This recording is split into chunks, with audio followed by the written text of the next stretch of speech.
Hola, bueno, os presento aquí un poco la explicación de las transparencias de los diagramas de clases. ¿Vale? Es el último diagrama de UML que vamos a ver. Sigue representando un comportamiento estático de estructura, ¿vale? Pero ahora en cuanto a la estructura que tienen las clases y su relación entre sí. Eh, los diagramas de clase surgen pues cuando se cambia el paradigma un poco de la programación, ¿no? Y ahora que empezáis la programación orientada a objetos, pues bueno, viene ideal en ver tanto en programación la programación orientada a objetos como aquí en entornos los diagramas de clase, ¿no? Bueno, os presento un poco estas transparencias que ya tenéis, pero os las explico un poco. Básicamente tenemos tres componentes, digámoslo de esta manera, ¿no? Las clases, que son las entidades, son las protagonistas, ¿vale? A partir de ahora el mundo se modela mediante clases, todo es una clase, cualquier cosa que se interprete es una clase, ¿vale? Y esa clase tendrá unas ciertas cosas y un cierto comportamiento, ahora la veremos. Las interfaces, que son, digamos, que son las cosas, entre comillas, que hacen las clases, son las capacitaciones o habilidades que le damos a las clases, y las relaciones, que son las vinculaciones que existen entre las diferentes clases que nos vamos a encontrar en nuestro diagrama. Eh, en cuanto a la visibilidad, veréis que dentro de las clases existen métodos y propiedades, y estos pueden tener diferentes tipos de visibilidad dependiendo de dónde sean accesibles.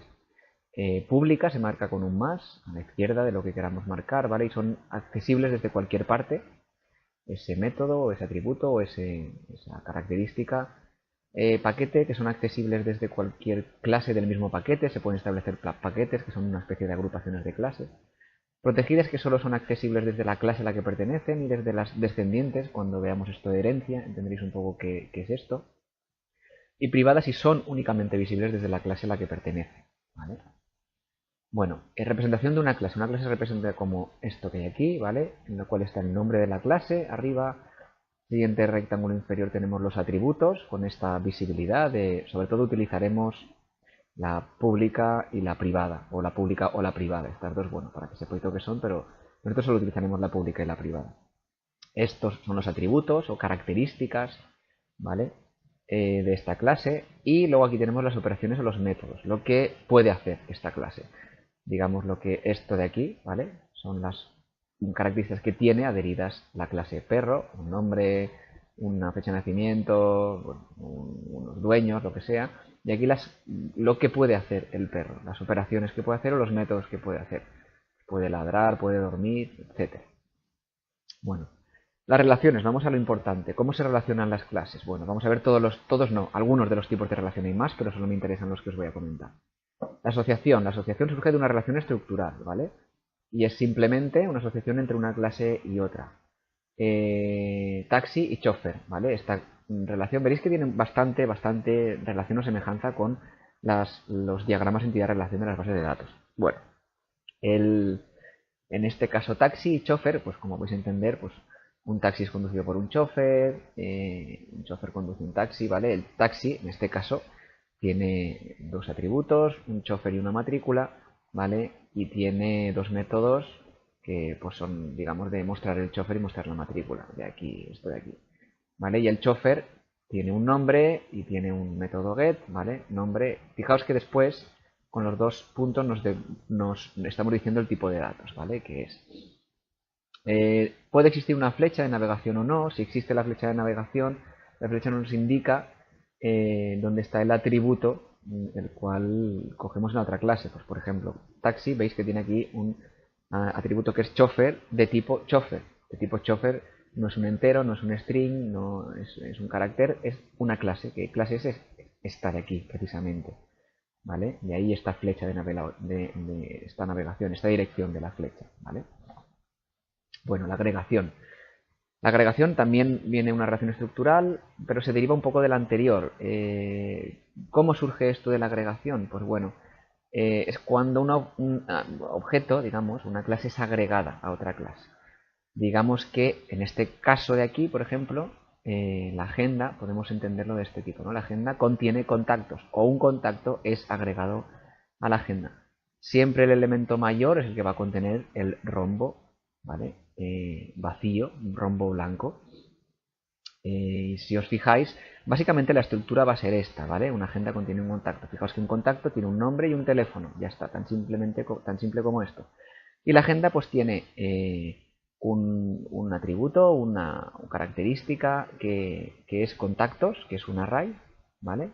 Que es un array, pues será un array, seguramente será un array de contactos de este tipo de datos que es esta clase precisamente. Y tiene un método que es al contacto que se le pasa como atributo un contacto de tipo contacto, que lo que hace es ir añadiendo a este array de contactos, ¿vale? Los diferentes contactos. Básicamente tendremos esta estructura en las agregaciones, ¿vale? Suelen ser, una agenda tiene muchos contactos y un contacto pertenece a una o a varias agendas, puede pertenecer a varias agendas. Una cosa importante que entendáis es que en las agregaciones, si se destruye la agenda, bueno, los contactos siguen existiendo, no tienen por qué desaparecer. Fijaos que es parecido esto de la composición, el rombo es en negro, pero la primera diferencia básica es que si se destruye el elemento mayor, en este caso coche, las ruedas son destruidas porque están compuestas, ¿vale? El coche está compuesto de ruedas. El coche tiene un bastidor, tiene un añadir rueda, ¿vale? Se le pasa por parámetro una rueda que es de tipo rueda. Esta rueda tiene dos campos, ID y marca. Y lo importante es que aquí sepamos o entendamos que si se destruye el coche, las ruedas se van a destruir.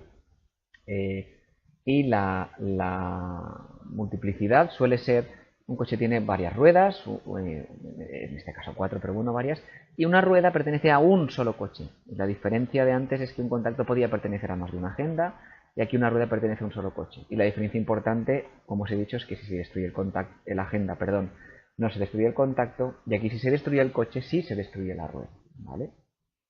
Está relacionado a la vida del otro objeto, la otra clase. Bueno, una clase asociación. La clase asociación surge en bases de datos, habréis visto la multiplicidad NN o muchos a muchos, y se deshacía creando una clase, una tabla en las bases de datos en medio y poniendo 1n en un lado y en el otro lado 1n también. Cogíamos las claves principales de ambas tablas, las copiábamos, algo así habréis visto en base de datos seguro. Bueno, aquí pasa algo parecido. Aquí cuando detectamos una relación jugador y equipo, ¿vale? De muchos a muchos, un jugador puede estar en su trayectoria, en toda su trayectoria deportiva en muchos equipos y un equipo tiene muchos jugadores. Pues bueno, surge de un poco de dar soporte a esta multiplicidad de muchos a muchos y se pinta de esta manera. Una variable discontinua, ¿vale? Con una clase, en este caso, pues contrato, en el cual tendrá, pues eso, el nombre del jugador, de tipo, perdón, no el nombre del jugador, tendrá un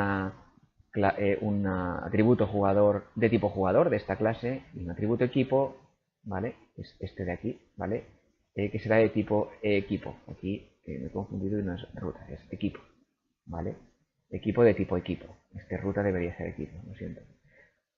Bueno, es algo muy parecido a las bases de datos, ¿vale? Algo muy parecido. Podrían agregarse más atributos, más métodos, pero bueno, simplemente para daros un ejemplo simple. Vale.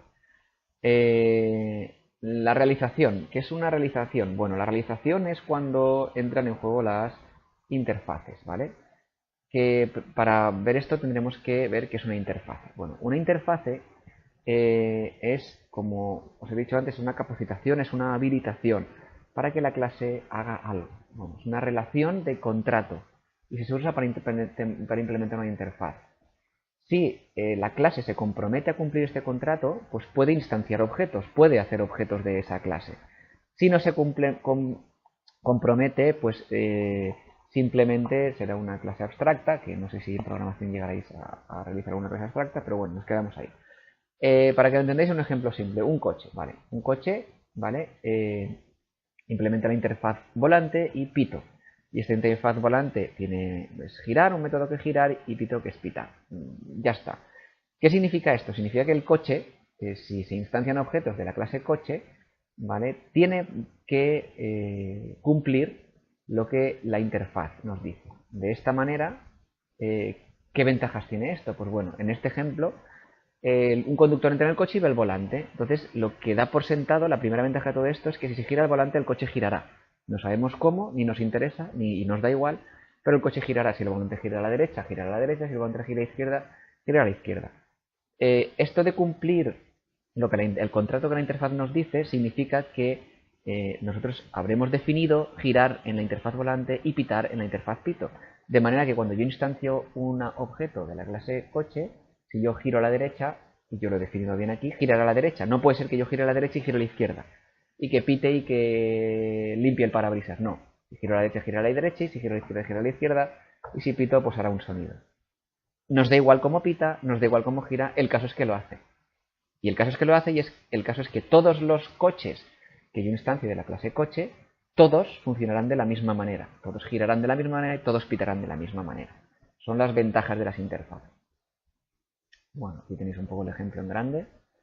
Y para acabar, la herencia o generalización. Bueno, la herencia o generalización es una especie de taxonomía, de manera que se pinta de esta manera, con flechas en blanco, de manera que en las clases derivadas, en este caso felino y canino, heredan todos los recursos de la clase padre o madre, que es animal.